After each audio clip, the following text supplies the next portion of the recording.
80च्या दशकाच्या उत्तरार्धात प्रचारक म्हणून वावरत असताना आपल्या मनात येणारे विचार, वादळं, संवेदना आदरणीय नरेंद्र मोदीजी आपल्या दैनंदिनीत आई जगदंबेच्या साक्षीने तिला उद्देशून लिहित असत.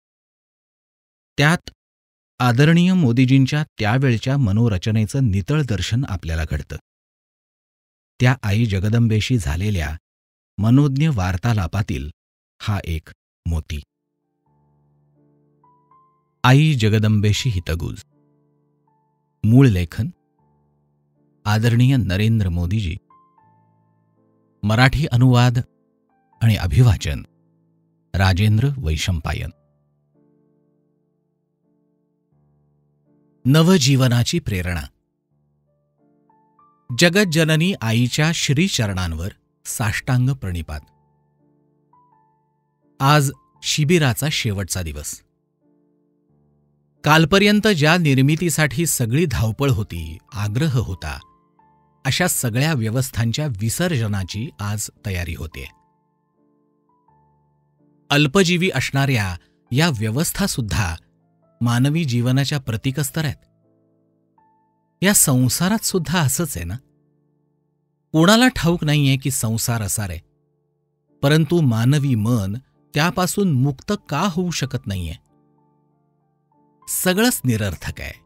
हा शोक, हे दुःख, हा आनंद, ही तृप्ती, ही वृत्ती, ही कामना, या ऐषणा सर्वच तर अल्पजीवी आहे.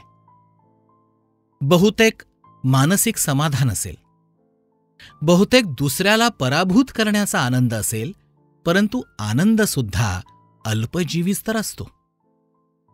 तसाही या जगात कुठल्याही प्राप्तीचा आनंद विशेषत्वाने अल्पजीवीच असतो.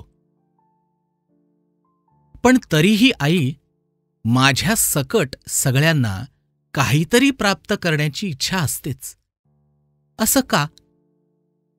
वास्तविक पाहता मानवाच्या मनात जिथे संस्कृतीचं अधिष्ठान अपेक्षित आहे, तिथे अशा अल्पजीवी वृत्तींचं चक्रीवादळ का निर्माण होतं? ते हेच चक्रीवादळ असतं जे मानवाला त्याच्या मूलभूत जीवनातून उचलून दूर दूर फेकून देत असतं. आई, एक माणूस म्हणून मी सुद्धा या मर्यादांच्या अधीन होणं हे स्वाभाविक आहे.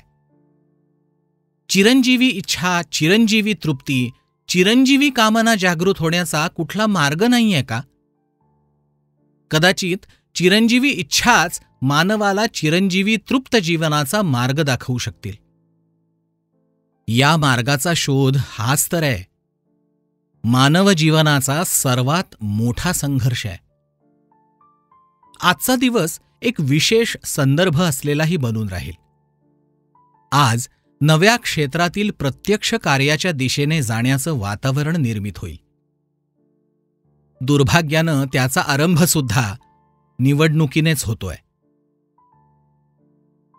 अंतर्मुखी जीवनाची सुप्त इच्छासुद्धा आता धुतली जाणार आहे. अंतर्मुखी जीवनाचा आनंद मी घेतलाय. त्यात एक तृप्तीचं समाधान असतं. बहिर्मुख जीवन कदाचित प्रभावशाली असू शकेल, पण प्रेरक नसेल. बहिर्मुखी जीवन व्यक्तित्वाच्या तेजोमंडळावर केंद्रित व्हावं लागेल, जिथे अंतर्मुखी जीवन मात्र व्यक्तीच्या अंतःभावाचंच प्रकटीकरण असेल.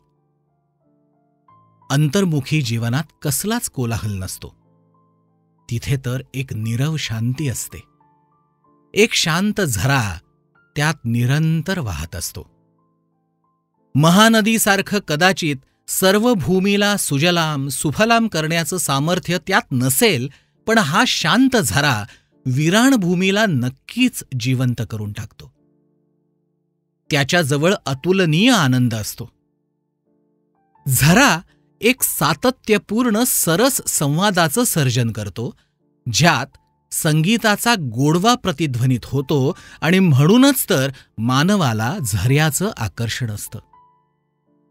किती छोटा प्रवाह असतो.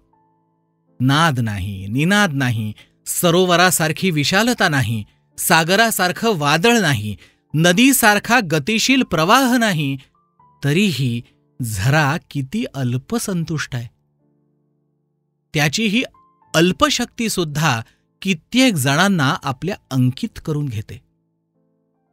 हो, हे सर्व अंतर्मुखी वृत्तीचेच आभारी आहेत.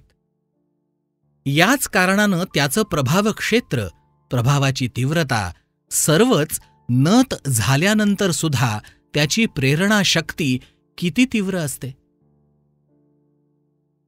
कुठल्याही इच्छेशिवाय असणाऱ्या अखंड धारेचाच हा परिणाम आहे. माझ्या अंतर्मनाची अखंड धारा तुझ्याबरोबर अतूट नात्याने जोडली गेलीय. त्यात कुठला मुक्काम, कुठलाही विराम असंभव आहे.